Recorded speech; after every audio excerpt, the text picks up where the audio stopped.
Now that we have the chest circumference measurement measured, so the next step is to insert quarter of the chest circumference measurement on the chest line. The chest circumference measurement I'm working with is 38 inches. 38 divided by 4 gives me 9.5 inches. So I will be inserting 9.5 inches on the chest line. So from the center front, I will insert 9.5 inches.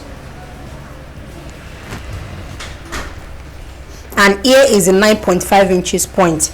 As you can see, the 9.5 inches point is behind the armhole line, okay, and I cannot use this to construct the armhole. This falls behind the armhole line because the back measurement has been extended forward. On a normal day, this has to be after the armhole line. If I did not extend this by 2 inches, quarter of the chest circumference measurement is going to be after the armhole line, because the real measurement for the back measurement is 8.5 inches. So you can see what I have. So I will still have a distance of about 1 inch in between the two. But now that the back measurement has been extended by 2 inches, so I have quarter of the chest measurement behind the armhole line. So in this case, what do I need to do? So I will be taking this forward to be after the armhole line.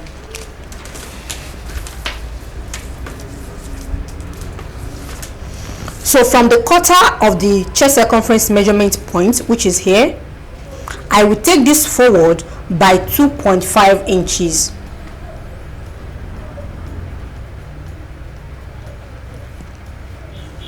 But if I want this to be very free, I will make it 3 inches. Okay, so I'll be making use of 3 inches point. So if I use 3 inches, which means I will be constructing the armhole from the 3 inches point. But if I make use of the 2.5 inches, the armhole will be smaller than that of 3 inches. That is just the difference. So you can see here is 2.5 inches and here is 3 inches. 2.5, 3 inches. So I will be making use of the 3 inches. So this is a 3 inches point. So now I can connect from this point to this point, then from here to the starting point line.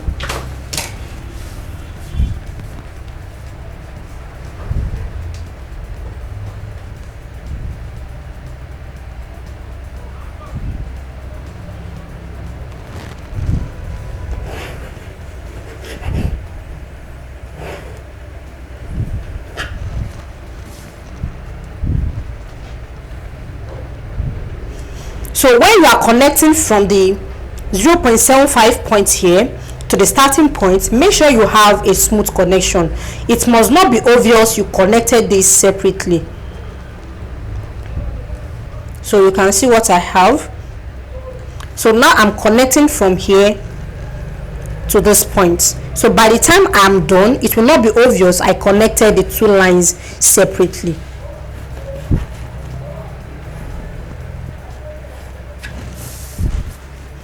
So can you see what I have for the front armhole? So now I have the front armhole constructed. So the next step is to construct the back armhole. But before constructing the back armhole, I will have to take the measurement I have on the armhole and confirm it with the armhole circumference measurement I'm working with. So in doing this, I will lay the tip of my measuring tape in a curvy manner in order to follow the shape I have on the armhole. So I will tilt my measuring tape like so. So I'll be tilting it in order to achieve the real measurement.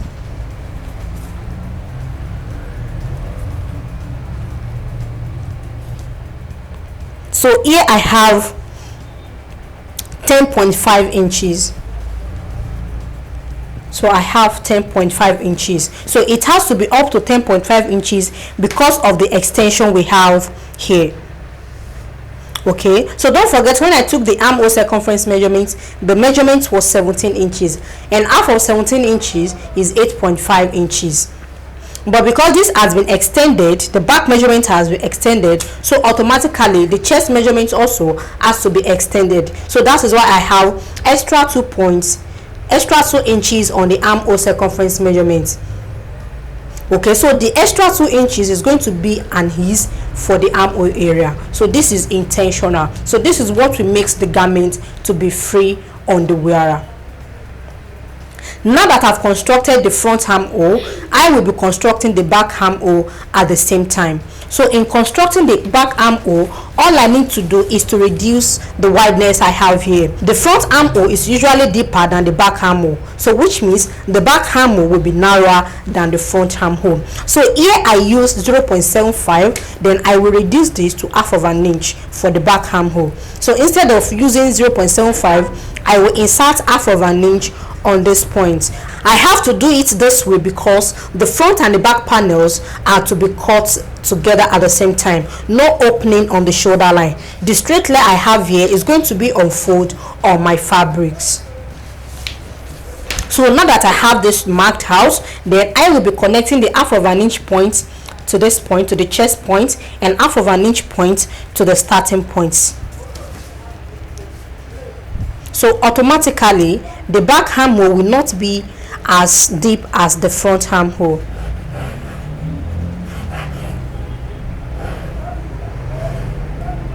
So just as I said earlier, when you are making your connection, make sure you have a smooth connection from here. It must not be obvious you constructed the two lines separately. Okay, make sure you position your armhole ruler properly in such a way it will not be obvious you connected the two curves separately.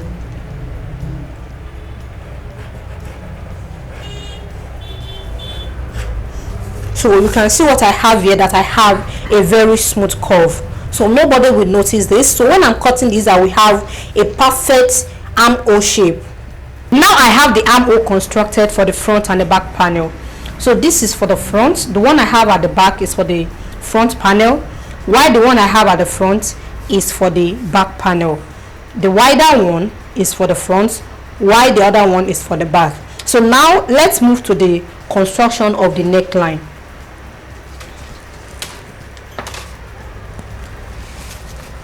In constructing the neckline, I will be making use of a standard measurement. The standard measurement for a male neckline is 2.5 by 2 inches. 2.5 inches for the width and 2 inches for the depth. So now I will be inserting 2.5 inches from the center front towards the side.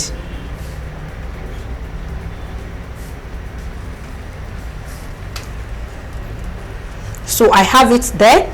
The 2.5 inches is a standard measurement which can be altered with. You can alter with this measurement if you have a less or more measurement. What do I mean by this? After constructing the front and the back neckline, I will be taking the measurement all around just the way I took the armhole measurement. I will take the neckline measurement for the front and the back, and I'll add the two together. Then I will compare it with the neck circumference measurement of the wearer. If the measurement is more, I will alter with this. So I will take this forward. So I will reduce the measurement, but if the measurement is lesser than the neck circumference measurement, then I can extend it forward. That was why I said you can alter with this measurement after constructing your neckline. So now let's proceed. So I've inserted 2.5 inches as the neck width, and I will insert 2 inches as the neck depth. So that is how deep the neckline will be, and this is for the wideness of the neckline. So I'll come to this side and insert the same 2 inches, and I will connect the 2 points together to make a straight line. Okay, then on this line I will insert the neck width of 2.5 inches, and I will make this a straight line as well.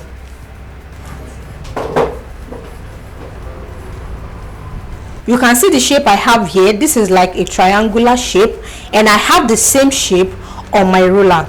I will position the triangular shape on each other like so in order to get the midpoint. So you can see what I have now. So here is my triangular shape on each other. So this is the midpoint here for the back. So I will trace this point with the help of the straight line I have at the center. So I will trace it forward like so, and I will mark the point. So after marking the point, then I will connect this to this angular point.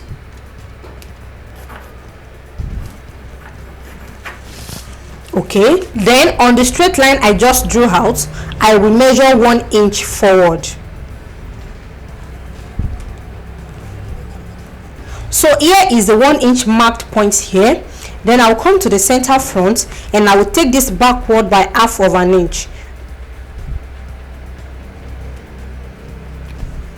Then I will be connecting the 2 points together in order to construct the neckline.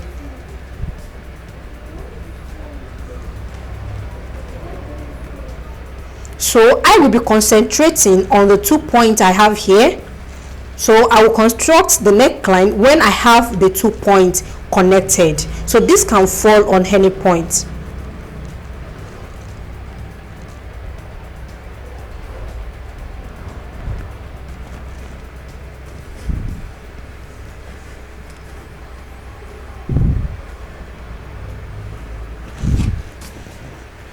Okay, so this is what I have for the front neckline. So this neckline is for the front panel, not for the front and the back, because the back neckline is not going to be as deep as the front neckline.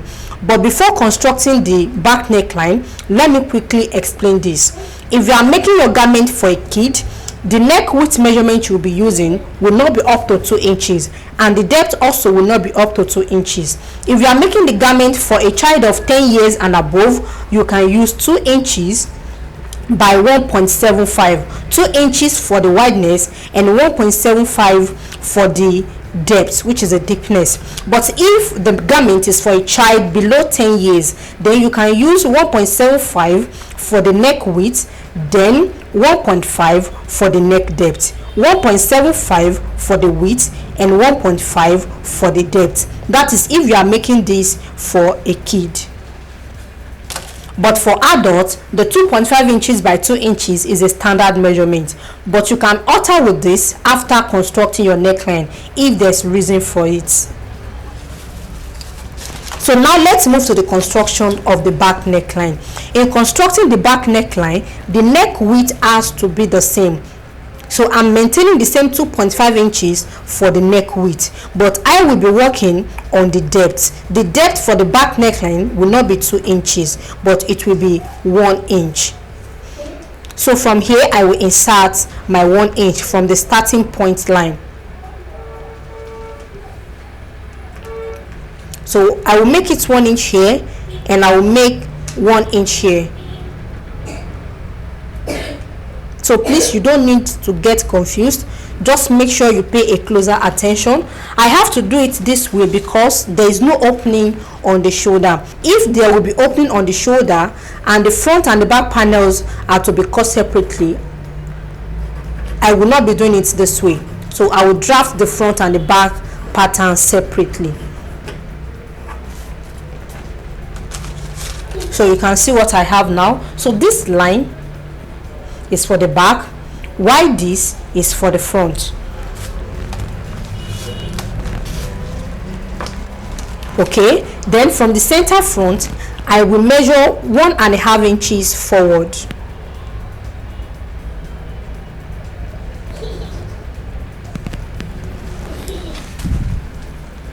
like so. Okay, so now I will be connecting the 1.5 inches point to the starting point on the neck width point. You can see what I have here. So I'll place it like this. So the curve I will be having for the back neckline will be very, very small. You can see.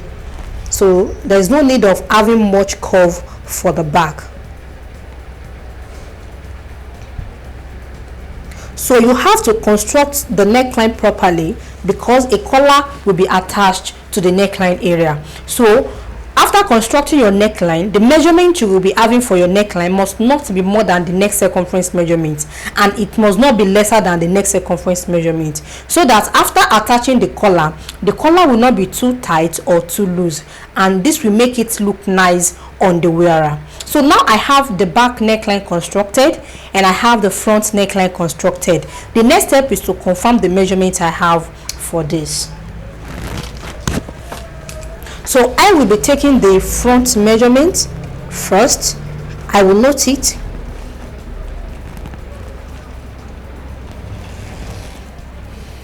Okay, so for the front measurement I have 3.625.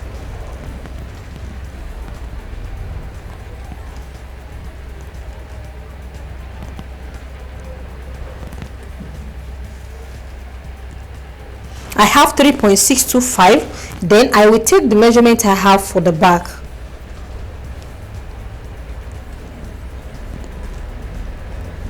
Then for the back I have exactly 3 inches. So 3 inches plus 3.625, that is 6.625. And because this is one side of the pattern, so I have to multiply this by 2 because it's going to be on both sides. This is one side of the pattern. So 6.25 multiplied by 2 gives me 12.5 inches.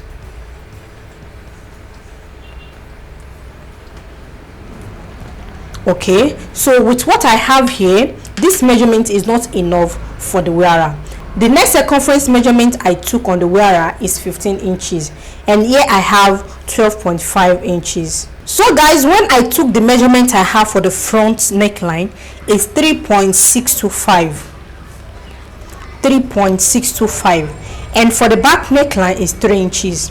Now 3.625 plus 3 inches gives me 6.625. And because this is going around, this is one side of the pattern, it has to be on both sides, so I will have to multiply this by 2. So 6.625 multiplied by 2 gives me 13.25. so which means for the measurements I used in constructing this neckline, after cutting out my fabric, the neck circumference measurement I will get from the garment is 13.25. and the neck circumference measurement I took on the wearer is 15 inches. You can see the two values are not accurate. Okay, so I cannot use this in making the 15 inches neckline. So that is why I'm giving you this formula, so that you will be able to construct your neckline for any neck circumference measurement. I can go straight to the neck width and neck depth measurements I needed in achieving 15 inches neck circumference measurements, but you might be facing an issue or having an issue if you are making a garment for neck circumference measurement that is lesser than 15 or more than 15 inches. Just as I explained when I was about to construct the neckline, that the measurement I used in constructing the neckline is a basic measurement for constructing a male neckline. Okay, the neck width of 2.5 inches and the neck depth of 2.5 inches. Now this measurement is not constant, just as I said, so you can alter with this measurement in order to achieve the neck circumference measurement you are working with. So this is what will help you to achieve a perfect measurement for the neckline area. So now I have this lesser than this, so what I have here is lesser to achieve the 15 inches measurement. So what do I need to do? All I need to do is to extend my measurement. So I'll be adding to the neck width and I will add to the neck depth, purposely because this is lesser than 15 inches. But let's assume I'm working with a neck circumference of 14 inches, and when I drafted my neckline, what I had is more than 14 inches. What I'll be doing is to reduce this. I will reduce the width and I will reduce the depth. Hope that is clear. So in this case, I will be adding to the neck width measurement by 0.25, and I will add to the neck depth also by 0.25. So in order not to get you confused, I will clean up the neckline I drafted earlier, and I will be constructing a new neckline with neck width of 2.75 from here to here. I use 2.5, so I'm adding 0.25 to make it 2.75. okay. Then for the neck depth, I use 2 inches, so I will be adding 0.25 to make this 2.25. once I extend the front neckline, then definitely automatically the back neckline also will be extended, so the neck width has to be the same. Then for the back neck, I will take this down by 0.25 as well. So instead of 1 inch, I will use 1.25 for the back neck depth. Then instead of 2 inches for the front, I will use 2.25.